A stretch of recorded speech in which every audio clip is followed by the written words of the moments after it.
All right, let's build serious upper back and arm strength with the dumbbell bent over close grip row.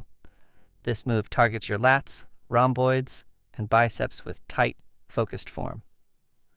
Start by holding a dumbbell in each hand with your palms facing each other.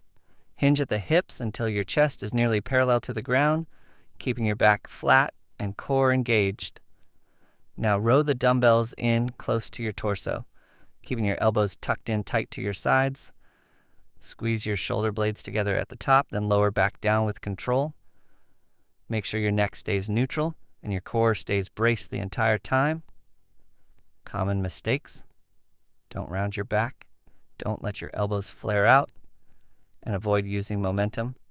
This movement should feel strong but smooth. Need a modification? Use lighter dumbbells or support yourself with one hand on a bench.